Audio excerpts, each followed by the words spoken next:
Moving on to chapter 2, Master Organic Chemistry with me. And today we are going to start with functional groups and intermolecular forces. Just a quick introduction, carbon and carbon covalent bonds. So already हम लोग ये कर चुके हैं कि जो carbon है उस पे बहुत ही सारी टेंडेंसीज होती हैं या आप बोलते हो कि कैपेबिलिटीज होती हैं to form carbon carbon single bond double bond and triple bond. So carbon's this ability to form strong covalent bonds to other carbon atoms is the single property of carbon that more than any other accounts for the very existence of field of study called organic chemistry.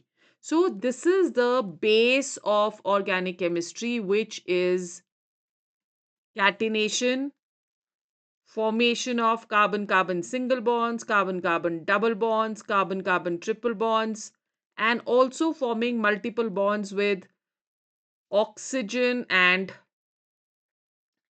nitrogen, right? So carbon's ability to form as many as four strong bonds as we had done, that it has a tetrahedral structure, and to form strong bonds to hydrogen, oxygen, sulfur and nitrogen atoms as well.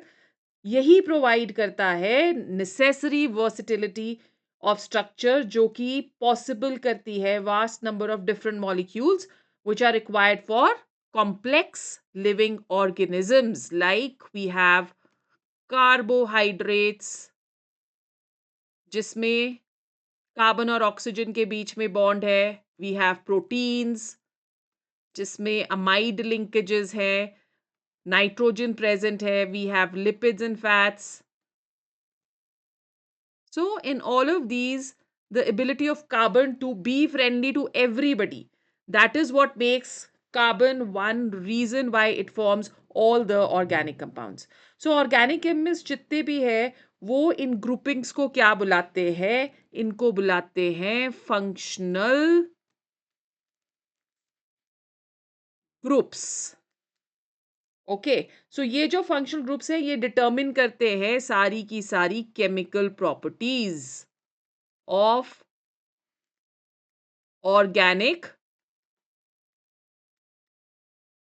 Compounds, right? तो अब इस वाले chapter में हम लोग पढ़ने वाले हैं कि क्या क्या फंक्शनल ग्रुप्स प्रेजेंट है. ठीक है, और एक टेक्निक होती है विच इज इंफ्रारेड स्पेक्ट्रोस्कोपी जिसको हम यूज करते हैं to demonstrate the presence of any particular functional group in the molecules of a compound.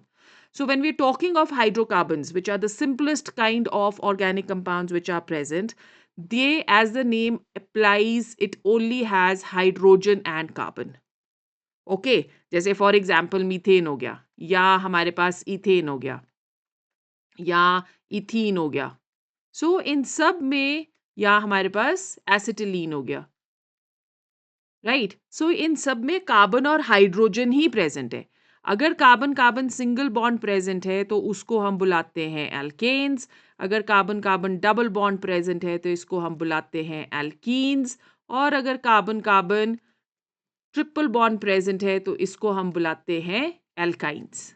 ठीक है, एल्केन्स में क्योंकि सारी वैलेंसीज हाइड्रोजन से फिल्ड है, सो इसलिए हम इसको बुलाते हैं सैचुरेटेड हाइड्रोकार्बन्स, और इनमें गुंजाइश है कि हम लोग कुछ और ऐड कर सके.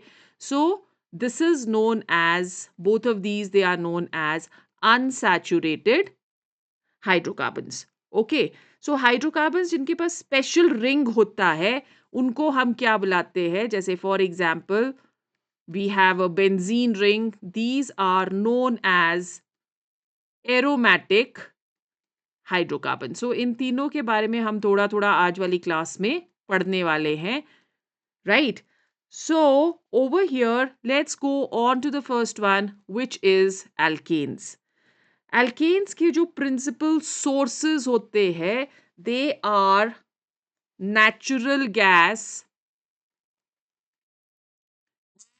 पेट्रोलियम. सो इससे हम एल्केन्स को निकालते हैं. ठीक है, ये इसके सोर्स है. जो छोटे एल्केन्स है जैसे for example we have CH4 और we have C2H6 or we have, let's say, the ones which have lesser number of carbon atoms, all of these they are gases at room temperature. जैसे जैसे number of carbon atoms बढ़ते रहेंगे वैसे वैसे Van der Waals forces of attraction भी बढ़ते रहेंगे and they can be converted into liquids and solids. सबसे सिंपल जो एल्केन है that is methane. Okay, so ये एक मेजर कंपोनेंट था of early atmosphere in this planet. We have already studied this. Methane जो है अभी भी, मीथेन को हम लोग, अगर आपको याद है, इसे हम लोग मार्श गैस भी बुलाते हैं. सो ये मीथेन जो है this is generally present in marshy areas.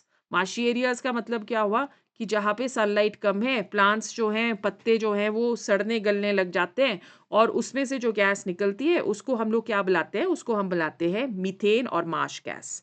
Right now ये मेजर कंपोनेंट है of the atmosphere of the planets like Jupiter, Saturn, Uranus और नेपच्यून. और बेसिकली हम लोग बोलते हैं मीथेन जो है this is the major component on earth of natural gas. Compressed natural gas सुना है ना, सीएनजी.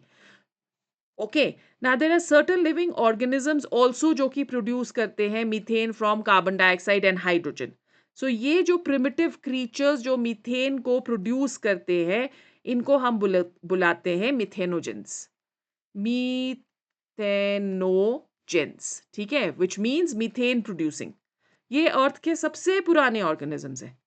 राइट नाउ मिथेनोजेंस जो है वो सर्वाइव कर सकते हैं सिर्फ एनएरोबिक कंडीशंस में, that is in an environment which is oxygen free.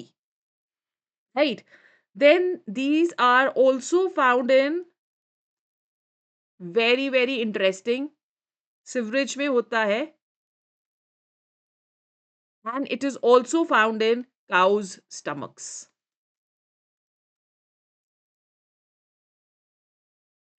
Okay, फिर उसके बाद आ गया एल्कीन्स. सो एल्कीन्स में as we just said we have ethene CH2 double bond CH2, there is a double bond present.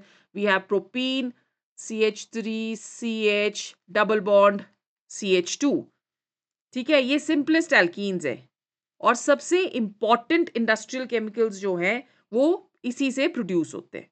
Right so ethene जो है that is used as starting material for synthesis of many you can say industrial compounds.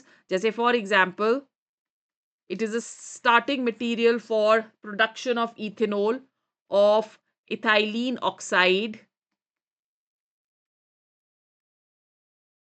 of ethanol CH3CHO, और polymer which is polyethene.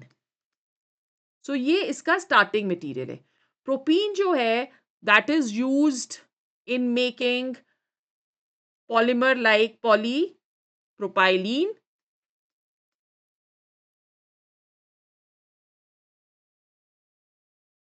ठीक है, और इसके अलावा इसकी बहुत सारी और यूजेस हैं. जैसे propene that is the starting material for the synthesis of acetone and for the synthesis of cumene, which is an aromatic compound having the formula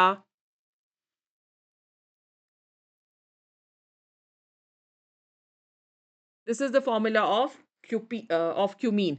So this is 2-phenyl propane. Okay, अब there are many naturally occurring alkenes और उसमें से जैसे टर्पनटाइन जो है एक component होता है टर्पनटाइन का which is beta pinene. Okay, so this is also an alkene. Right, then we go on to alkynes. alkynes alkynes जो होते हैं सिंपलेस्ट alkyne इसमें कौन सा हो गया, of course it is going to be ethyne, जिसको हम लोग एसिटिलीन भी बुलाते हैं. राइट, एल्काइंस जो है नेचर में अकर करते हैं और इनको हम सिंथेसाइज भी कर सकते हैं लेबोरेटरी में. नाउ ओवर हियर इथाइन जो है दैट इज आप बोलते हो कि they are it is generally इसका जो सोर्स है that is going to be calcium carbide. Okay,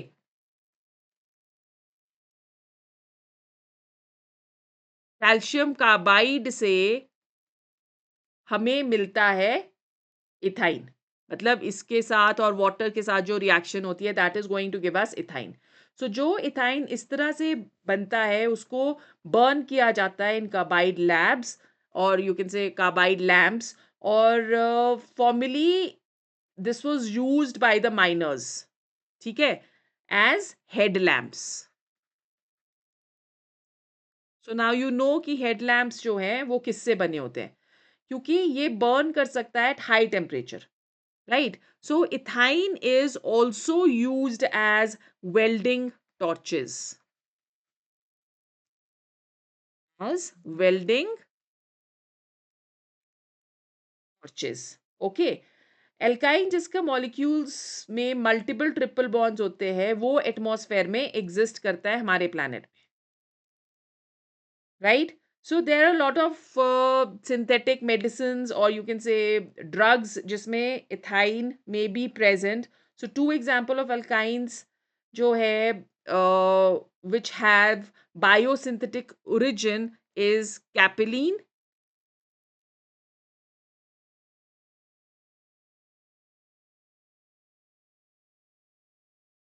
which is an antifungal agent.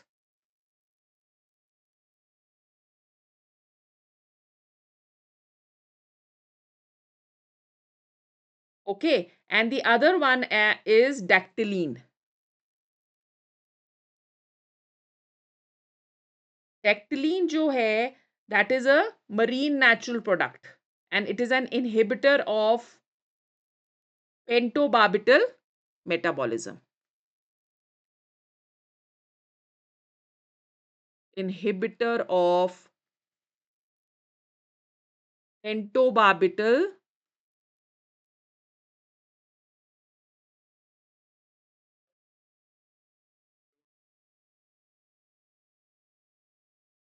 metabolism, ठीक है। फिर ये जो है लाइक फॉर एग्जांपल अगर हम लोग सिंथेटिक एल्काइंस लें जिनकी एस्ट्रोजन लाइक प्रॉपर्टीज होती है तो उनको ओरल कॉन्ट्रासेप्टिव्स में भी यूज करते हैं। फिर उसके बाद आ गया हमारे पास बेंजीन। बेंजीन जो है that is a representative of aromatic hydrocarbon. Okay, हम लोग आगे इन सबको डिटेल में पढ़ेंगे। सो कॉमन कंपाउंड जो है that is the benzene, right? So if you looking at the structure of benzene, it has alternate single and double bonds and it is a conjugated system. It is you can say this is one of the simplest kind of aromatic compound which is present, और इसको हम लोग कैक्यूले structure भी बुलाते हैं, और इसमें resonance भी होती है। So as you can see that there is a delocalization of the pi electron cloud and therefore हम इसे इस तरह से रिप्रेजेंट करते हैं।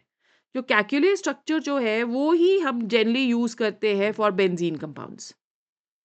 ओके, ना based of the principle of resonance theory हम लोग रिकग्नाइज करते हैं कि बेंजीन को हम लोग किसी भी एक स्ट्रक्चर से रिप्रेजेंट नहीं कर सकते, बट हम रिप्रेजेंट करते हैं by a hybrid of two structures. So this is how we are going to represent the benzene. Okay, now over here the electron cloud is delocalized as you can see, and this is the structure of benzene. So this is all what we have for today. कल हम लोग start करेंगे in our next class polar covalent bonds क्या होते हैं, polar और non polar molecules क्या होते हैं, और क्या उनकी importance है in organic compounds.